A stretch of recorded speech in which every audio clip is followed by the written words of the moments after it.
Hey everybody, we have a very special guest with us today, as the chicks do sometimes. And this is Hoopty. And Hoopty, one of her many talents is bartending, professional bartender. So welcome. Thank you for joining Three Chicks today. Well, thank you for having me here. Okay. We have a few wine-related questions for you. Poppy? I have always wondered, does anybody ever send back a bottle of wine that they have ordered to their table?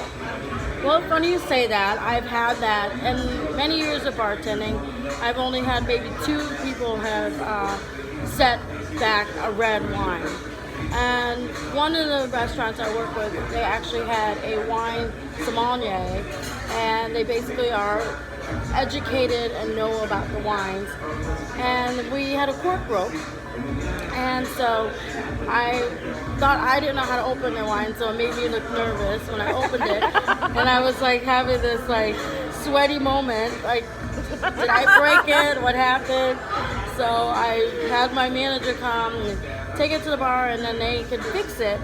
And then they poured it into a canteen kind of glass, so that you filter out all the aerated corks. Because I was afraid when you break it, if you break it easily cut, then the wine's usually pretty good. But if it's pieces broken off of the cork, sometimes it could be bad. Did they take it then? And so in that instant, I had it broken, and the sommelier, the manager smelled it, and they checked the cork, and it was actually bad aged wine. Wow. So it had a very fermented, a little bit of vinegar, more than any. So we just gave them a new bottle. So Okay. Okay. Interesting. Who tips better, beer drinkers or wine drinkers? Or mixed drink drinkers. Or mixed drink drinkers? Well, as in years of bartending, I've worked with like a 3 liquor license, which they call it when they have alcohol and 3-way alcohol, beer, and wine. But I also have only worked in a small mom and pop, small names that just only have beer and wine. And I also bartended at weddings, and they only have beer and wine, and mixed drinks. So of course you're gonna get more tippers on the mixed drinks, because the more drinks go in them, the more flowing they feel, and they feel like, Generosity flows. right. But I happen to be very funny and get to know a lot of the guests, and so I schmooze my charm and laugh at them, and I work my magic so I can get more tips. And the more you socialize, then the tips go higher, and then you fill them up with more wine and beer. But one of the weddings, I was wine only.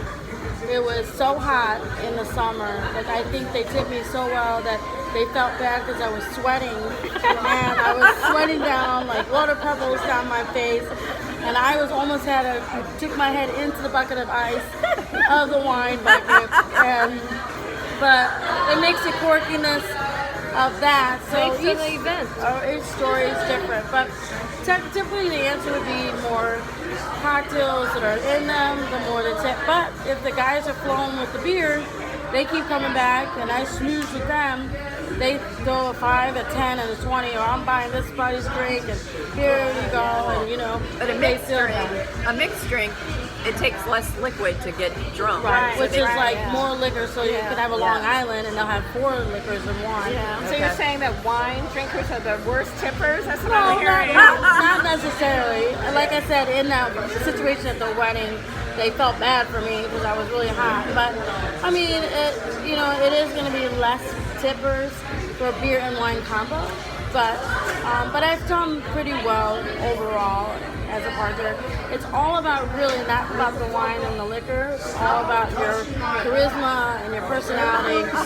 And if you can engage with the guests, then you can make the tips make it higher regardless. Okay. All right. Final question. What tends to be more popular, red or white wine? Well, as in years I've appreciated wine, I now kind of feel like a wine connoisseur. I've always used to just drink mixed drinks or just my martini vodka. But as I appreciate wine, it really depends on the temperature of the year. Usually, if you're gonna have summer, you're gonna have a lot of people are gonna want white, like Sauvignon Blancs, your Chardonnays, and especially your Rosé. And everyone now in this really early millennium, they call it, people call it Rosé all day.